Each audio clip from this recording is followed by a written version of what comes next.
बोलिए हनुमान जी महाराज की जय। बोले जगदियां जोता वाली माता तेरी सदा ही जय। आज हम गुप्त नवरात्रे के तीसरे दिवस के ऊपर चर्चा करने जा रहे हैं। गुप्त नवरात्रों में तीसरे दिवस में 10 महाविद्याओं में से तीसरी विद्या श्री त्रिपुर सुंदरी की पूजा की जाती है। त्रिपुर सुंदरी जो समस्त संपूर्ण जगत को मोहित करने वाली है। माँ को ललितांबरा तथा बाल सुंदरी, षोडशी इन नामों से भी जाना जाता है। माँ त्रिपुर सुंदरी भगवान शंकर के नाभि कमल से प्रकट हुई है। भगवान शंकर शांत मुद्रा में लेटे हुए हैं। उनकी नाभि में से एक कमल प्रकट हुआ और कमल में से माँ त्रिपुर सुंदरी प्रकट हुई है। जो महामाई बड़ी सुंदर है, जिनके 4 हाथ हैं, एक हाथ में शंख, चक्र तथा धनुष तथा बाण लिए हुए हैं, जो समस्त जगत की रक्षा करने वाली है। एक समय जब भगवान शंकर माँ सती की याद में, वियोग में जब इधर उधर घूम रहे थे, घूमते घूमते जब उन्हें शांति नहीं मिली, कहीं भी तृप्ति नहीं मिली, तो उन्होंने समाधि लगाकर भगवान श्री राम का नाम जपना प्रारंभ किया। वह समाधि में लीन हो गए तथा समस्त जगत को ताड़कासुर नाम का दैत्य परेशान करने लगा। समस्त जगत में चारों तरफ कोलाहल मच गया।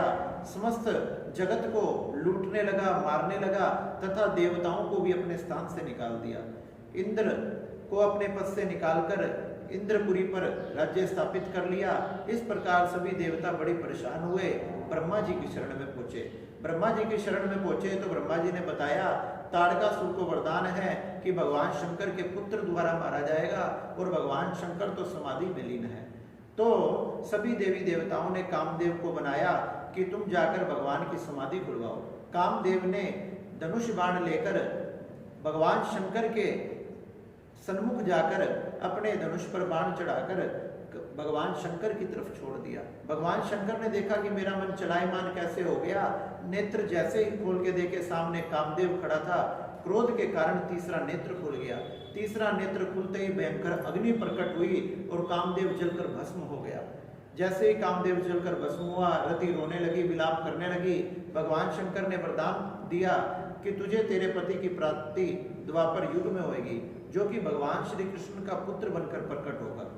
भगवान शंकर वहां से अंतर्ध्यान हो गए और जहां कामदेव भस्म हुआ था, वहां पर कामदेव की देह की भस्म इकट्ठी हो गई। एक दिन भगवान गणेश खेलते खेलते वहां तक पहुंच गए। उस भस्म को इकट्ठा करके आकृति बनाई। आकृति जैसे ही बनाई, भगवान गणेश ने जैसे ही उसकी तरफ देखा, उसमें प्राण आ गए। जैसे प्राण आ गए, वह परम सुंदर लगने लगा तथा भगवान गणेश ने उसे अपने गले से लगा लिया। जैसे ही भगवान गणेश ने उसे अपने गले से लगाया, वह कहने लगा कि हे प्रभु, मैं क्या करूं, मैं कहाँ जाऊं? तो भगवान गणेश कहने लगे कि तुम भगवान शंकर की आराधना करो। उसने भगवान शंकर की आराधना की। भगवान शंकर की आराधना करके भगवान को प्रसन्न कर लिया। भगवान ने वरदान प्रदान किया उसे बहुत से अस्त्र शस्त्र तथा शक्तियां प्रदान की। 60,000 साल तक राज्य प्रदान किया कि 60,000 वर्ष तक तुम राज्य का उपभोग करोगे। समस्त शक्तियां प्रदान की। ब्रह्मा जी ये लीला देख रहे थे। ब्रह्मा जी ने ये लीला देखते देखते अपने मुंह से भांड भांड नामक शब्द पुकारा, जिसका शाब्दिक अर्थ है नाटक करने वाला। भगवान ने, ब्रह्मा जी ने मन में सोचा, ये दैत्य बड़ा ही नाटक करने वाला है। ये भगवान के क्रोध अग्नि के भस्म से प्रकट हुआ है, इसमें तमो गुण है। वह दैत्य अब जाकर चारों तरफ हाहाकार करने लगा। जब शुक्राचार्य को पता लगा कि भांड को बहुत से वरदान मिले हैं, तो उसे दैत्यों का राजा बना दिया। दैत्यों का राजा जब बना दिया, जब चारों तरफ वह देवताओं पर आक्रमण करने लगा, देवताओं को जब अपने स्थानों से निकाल दिया, तो देवता बड़े परेशान हुए। जब देवता बड़े परेशान हुए तो ब्रह्मा जी ने कहा कि इसे भगवान शंकर का वरदान प्राप्त है, ये किसी भी देवता के हाथों से नहीं मारा जा सकता। इसको मारने के लिए तो हमें शक्ति की आराधना करनी पड़ेगी। सभी देवी देवताओं ने शक्ति की आराधना की।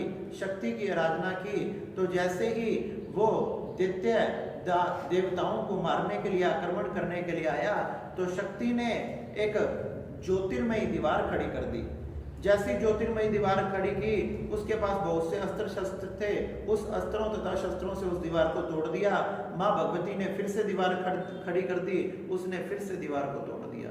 इस प्रकार से उसने बार बार देखा, दीवार फिर खड़ी हो जाती है, तो वापस आकर अपनी षोडशी नगरी में बैठ गया तथा फिर से भगवान शंकर की आराधना करने लगा।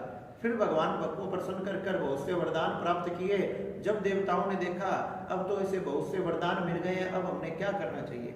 ब्रह्मा जी ने बताया, तुमने माँ अम्बे की स्तुति करनी चाहिए, उनको बनाना चाहिए। सभी देवी देवता हिमाचल की तरफ चले, वहां जाकर माँ अम्बे जगदम्बे भवानी की वहां पर तपस्या की। माँ उनकी तपस्या से प्रसन्न हो गई। अब जैसे ही वो भांड नामक दैत्य अब देवताओं पर आक्रमण करने के लिए आया, माँ भगवती की कृपा से वहां माँ जगत जननी त्रिपुर सुंदरी प्रकट हो गई। और जैसे ही त्रिपुर सुंदरी प्रकट हुई, उसने उस भांड नामक दैत्य के सभी अस्त्र शस्त्र काट डाले तथा काट कर उसका उद्धार कर दिया। देवी देवता इससे बड़े प्रसन्न हुए, माँ की स्तुति करने लगे। समस्त त्रिभुवनों में मानो प्रकृति खिल गई हो, चारों तरफ सुंदरता फैल गई। कथा आती है कि माँ के 3 रूप हैं, एक बाला सुंदरी, एक षोडशी सुंदरी, एक त्रिपुर सुंदरी। बाला सुंदरी के रूप में माँ 5 साल की कन्या है, षोडशी के रूप में माँ 16 साल की है तथा माँ ललितांबरा के रूप में पूर्ण यौवन में है, जो कि अपने भक्तों के काम क्रोध आदि सभी प्रकार के विकारों को हरने वाली तथा उनके भक्ति तथा मोक्ष को देने वाली है। इस प्रकार से त्रिपुर सुंदरी माँ सभी भक्तों पर कृपा करती है। भगवान शंकर भी त्रिपुर सुंदरी को देखकर बड़े प्रसन्न हुए और कहने लगे, माँ भगवती, तुमने देवी देवताओं को अभय वरदान प्रदान किया है, अब इन्हें किसी बात का खतरा नहीं है। इंद्र को इंद्रासन प्रदान किया गया। इस प्रकार त्रिपुर सुंदरी माँ बड़ी ही चारों तरफ जगत में विख्यात हुई। माँ के अलग अलग स्थानों पर बड़े बड़े पीठ बने हुए हैं, मुख्य रूप से मध्य प्रदेश में, हिमाचल में तथा राजस्थान में माँ का मंदिर बना हुआ है। इस प्रकार से माँ अपने भक्तों पर बड़ी कृपा करने वाली है। जो माँ की आराधना करता है, माँ की पाठ पूजा करता है, माँ उसे परम गुणमय तथा परम सुंदरता प्रदान करती है। इस प्रकार से माँ इस गुप्त नवरात्रि में तीसरे नवरात्रि के रूप में, तीसरी महाविद्या के रूप में सभी भक्तों की मनोकामनाओं को पूर्ण करने वाली तथा उन्हें अर्थ, काम, मोक्ष आदि देने वाली है। इस प्रकार माँ त्रिपुर सुंदरी का ध्यान करके इस गुप्त नवरात्रि के तीसरे दिवस में हमने माँ की पूजा करनी चाहिए तथा माँ की आराधना करनी चाहिए। इस प्रकार से माँ माई अपने सभी भक्तों की मनोकामनाएं पूर्ण करती है, सभी पर अपनी कृपा बनाए रखती है। बोलिए जगत जननी जगदीश्वरी त्रिपुर सुंदरी महामाई की जय।